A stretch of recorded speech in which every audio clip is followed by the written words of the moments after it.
বঙ্গে এসআইআর লাগু হতে নাগরিকত্ব নিয়ে উঠেছে প্রশ্ন। বিগত কয়েক দশক বাংলায় বসবাসকারী বহু মানুষের নাগরিকত্ব নিয়ে তৈরি হয়েছে জটিলতা। তাদের নেই কোনো ভারতীয় পরিচয়পত্র, বৈধ নথি, পরিচয়পত্র না থাকায় তাই দেশে ফেরার হুড়োহুড়ি বাংলাদেশি অনুপ্রবেশকারীদের। উত্তর চব্বিশ পরগনার স্বরূপনগরের ভারত বাংলাদেশ সীমান্তের ছবিও তার অন্যথা নয়। সীমান্ত পেরিয়ে নিজের দেশে ফেরার অপেক্ষায় 500-র বেশি বাংলাদেশি নাগরিক।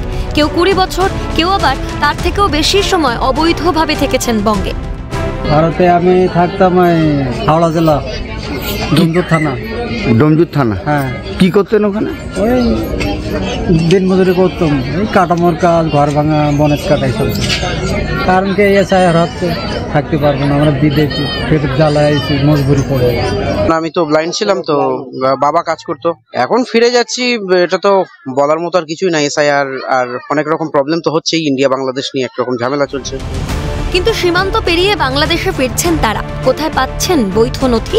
বিশেষ করে হাসিনার মৃত্যুদণ্ড ঘোষণার পর অশান্ত বাংলাদেশ আদৌ কি গ্রহণ করবে এই অসহায় পরিবারগুলিকে?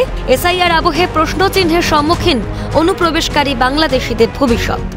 এখন প্রশ্ন হচ্ছে, এই গত কালকের যে ঘটনা ঘটেছে, অর্থাৎ কিনা মানে ট্রাইব্যুনালে, অপরাধ ট্রাইব্যুনালে শেখ হাসিনাকে মৃত্যুদণ্ড দেওয়া এবং ভারতের কাছ থেকে প্রত্যর্পণের জন্য বাংলাদেশের সরকার যে চিঠি লিখেছে ভারত সরকারকে, সেক্ষেত্রে ভারত সরকার এখনো কোনো প্রতিক্রিয়া ব্যক্ত করার ক্ষেত্রে এই যারা বর্ডার পারাপার করছেন, এই সময় যারা আটক হচ্ছেন, তাদেরকে বাংলাদেশ ফিরে নেবে কিনা, কিংবা তাদের কি পরিস্থিতি হবে, এটা একটা গভীর প্রশ্ন সংকট ঘনীভূত হচ্ছে। কিন্তু এটা ঘটনা, নিজেরাই পালিয়ে যাচ্ছে, তো আসার কথা, খুব ভালো কথা।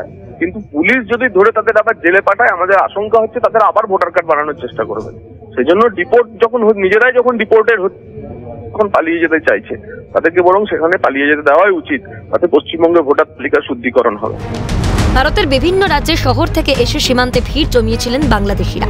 বিএসএফ এর নজরে আসায় সীমান্তেই আটক করা হয়েছিল তাদের। পরে সবাইকে তুলে দেওয়া হয় বিজেপির হাতে। সীমান্তে চলতি মাসের প্রথম দিকেও এক প্রস্ত ধরপাকড় হয়েছে। 1 নভেম্বর থেকে 8 নভেম্বর পর্যন্ত প্রায় 96 জন বাংলাদেশিকে পাঠানো হয়েছে বাংলাদেশে। মঙ্গলবার সীমান্তে অপেক্ষায় থাকা বাংলাদেশিরাও কি ফিরতে পারবেন? এখন সেটাই দেখার। শামীম মোল্লার রিপোর্ট, ক্যালকাটা নিউজ।